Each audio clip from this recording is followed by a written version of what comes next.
Subscribe to our YouTube channel. As you subscribe, I have 3 questions for you. If you were born a prince, could you lay down the crown to fight for freedom instead? Can a man raised in royalty truly understand the pain of the streets and earn the right to lead again?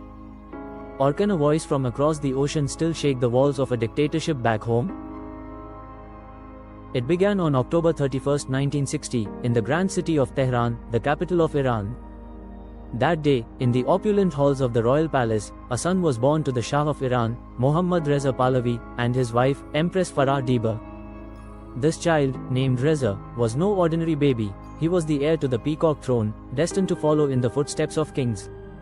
Reza grew up in luxury, surrounded by tradition, expectation, and the whispers of destiny. His father ruled a nation that was racing toward modernization. Oil wealth flowed, cities rose, and Iran stood tall in the eyes of the world. But under the surface, unrest stirred. Many felt alienated by the Shah's Western ways, his political suppression, and the widening gap between rich and poor.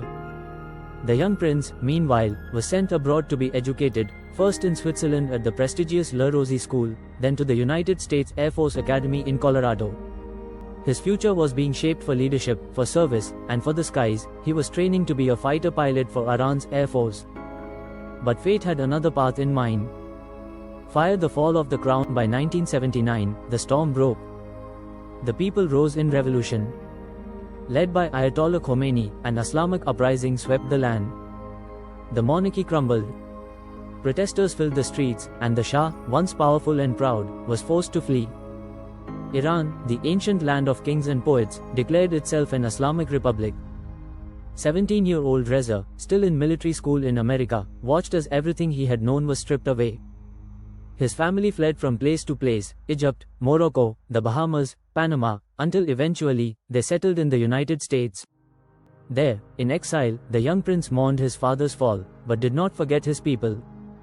Megaphone the prince in exile. After his father's death in 1980, Reza Pahlavi declared himself the head of the house of Pahlavi, not as a king, but as a servant of the Iranian nation. He didn't call for war or violence. Instead, he spoke of democracy, freedom, and the dream of a secular Iran where people could choose their own future. For over 4 decades, Reza remained active, writing, speaking, organizing, and building bridges among Iran's fractured opposition. He called for unity, for a referendum where Iranians could vote on the kind of government they wanted, monarchy, republic, or otherwise. He made it clear, "I do not seek to rule, I seek to serve." But exile is lonely, and the opposition was not always united. From his home in Washington, D.C., he became a familiar voice on international media, CNN, BBC, Voice of America, always urging Iranians not to give up hope. He wrote books, led campaigns, and called for nonviolent resistance. Political egos clashed, ideologies collided, and many were skeptical of trusting a prince in a time when democracy was the dream. Thinking face a divided legacy over the years, his support has ebbed and flowed. To some, especially older Iranians who remember life before 1979, he is a symbol of pride, stability, and Persian identity.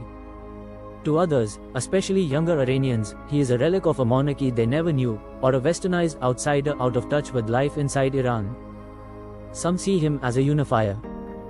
Others see him as too cautious, too disconnected, or simply not strong enough to lead a movement. He formed groups like the National Council of Iran, tried to build coalitions, and even spoke up during the Green Movement in 2009, the 2017-18 protests, and most powerfully during the 2022 uprising sparked by the death of Mahsa Amini. That was a moment when his voice was heard again, louder, clearer, more relevant. But still, the regime in Iran holds firm. The path to power, if it ever comes, will be through revolution or collapse, and through the will of the people. Crystal ball, can the crown return? So now we ask, could Reza Pahlavi ever rule Iran? It's possible, but far from certain.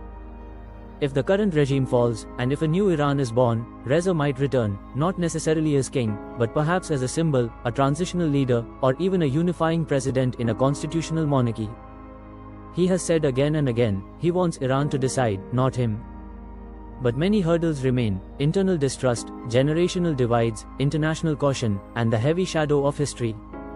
Still, the story is not over. The prince who once flew jets in the Colorado skies still waits in Washington.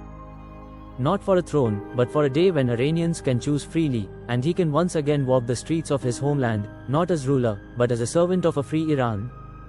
For more videos, please like and subscribe.